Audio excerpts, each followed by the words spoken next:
Everybody good on white? Everybody ready to go? Okay.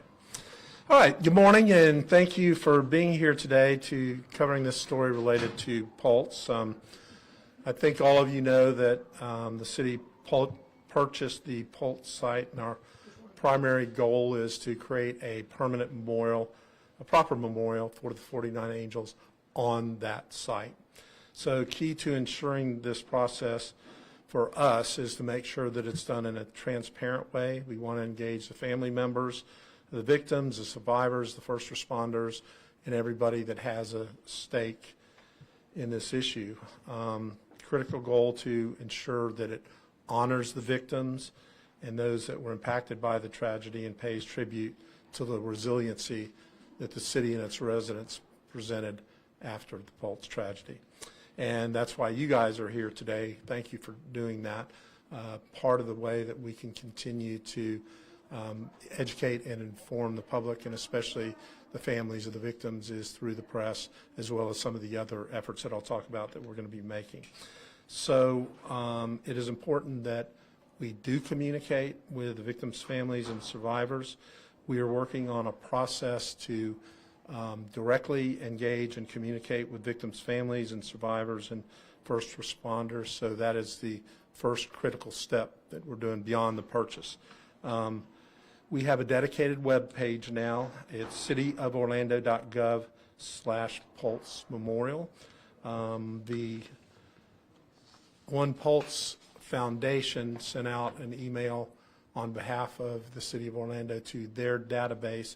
So those that have received that email, hopefully you will sign up on our website so we can continue to update everybody as we go through the process.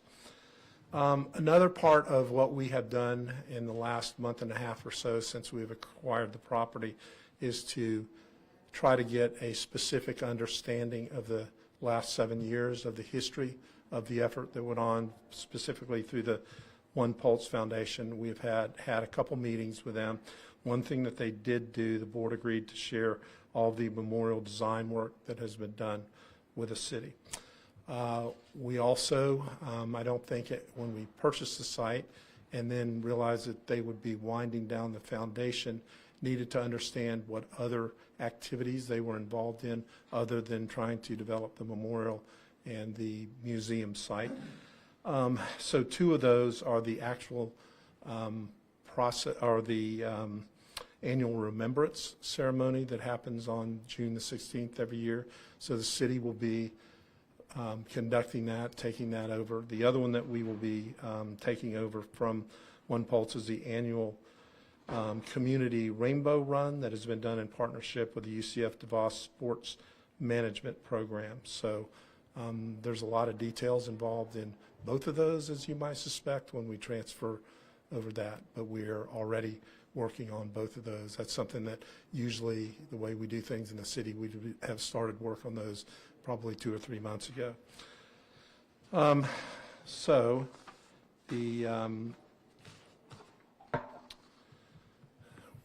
as we move forward, we believe the best approach to this is for the city to lead the effort. So we are going to utilize our existing 501c3 that has been in place and was used back when we did the raised funds that we gave directly to the victims right after Pulse. So we will establish under that the Orlando United Pulse Memorial Fund. It'll allow people to make contributions to the memorial specifically. So we want to make sure that we create the permanent memorial. We do it in a transparent way that gets as much input from as many stakeholders as we possibly can, that we get it done transparently and we get it done in a timely manner. So we will continue to update the community as much as we can throughout the process, and I appreciate you helping us do that. With that, I'd be glad to take some questions. Yes, ma'am. I have a two-part question. How much money does City of Orlando need to fundraise for the memorial? And also, how much money, if any, is the city receiving from One Pulse to contribute to the memorial? Okay. I can answer the second part of that question. We do not anticipate receiving any funds from the foundation. And if there happens to be some, I'm not aware of it at this point. How much will it take? We're not certain of that until we determine what the memorial itself is going to look like. It's a lot of steps still to go in that. We have decision processes on whether the building will remain or be demolished or used in some parts, so we just don't have a figure yet on what the cost of the memorial will be. With the fund that the city is setting up, with the questions into the financials with One Pulse Foundation, what is your message to those people who may, want to contribute to that to assure them that these funds are going to be used and go towards what they need to go? One of the reasons that we're not setting up a new separate unknown foundation is we think there's a level of trust with the City of Orlando. We've been part of this process from the day that it happened. So I think people know that if we say we're going to do something, we keep our word and we'll get it done. On to that end, within the existing fund, is there any money from 7 years ago that's still in that fund, or is it starting at zero? Starting at zero, brand new. Right now, I would say the only money that is invested in the Pulse Memorial would be the $2 million that we spent to acquire the site. One Pulse Foundation and many of its former employees have said the money just wasn't coming in, that they were struggling to get those donations. What makes it different with the city, and how do you plan to raise the money? I think the same question, or that I just answered, is a level of trust in the City of Orlando to do what we say.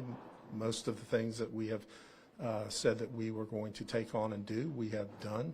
So there's a level of trust.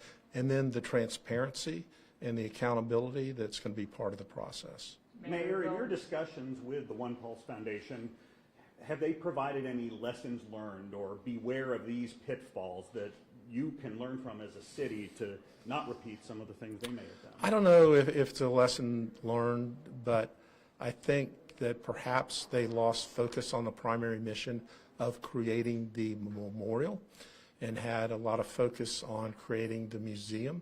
We are solely focused on creating the memorial.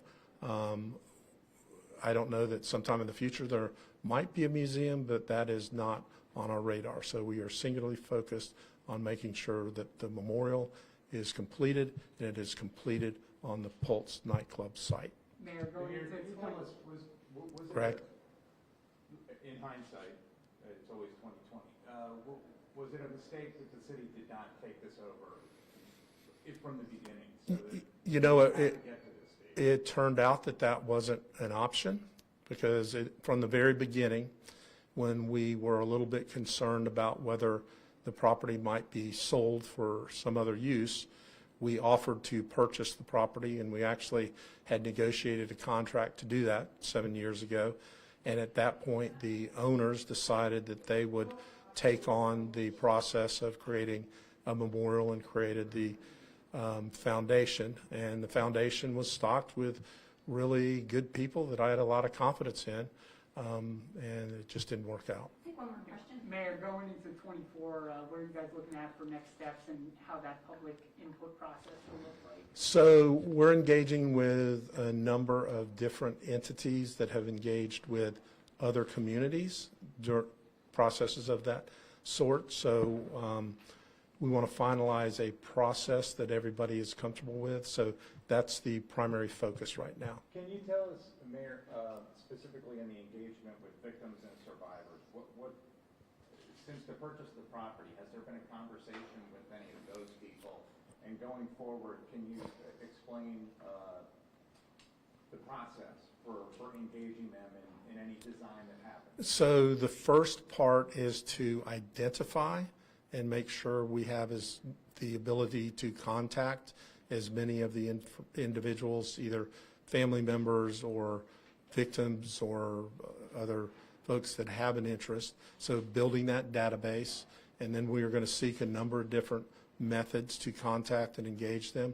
We have had direct contact with some, but I would not say it's in any way the majority of the individuals. So I would say it's a small subset for the most part, family members of victims. Is there any updated timeline or vision for the project? I would like to ensure that it is completed before the 10th anniversary of the Pulse tragedy. What is your message for the people who donate to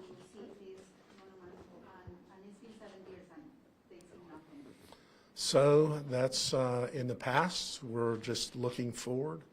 I'm disappointed that the other effort did not come to fruition. I never asked for the city to be in the position of being the leader on this project, but we feel very strongly that we need to step in and to do this, and I can promise you that we'll get the job done. Thank you. everyone.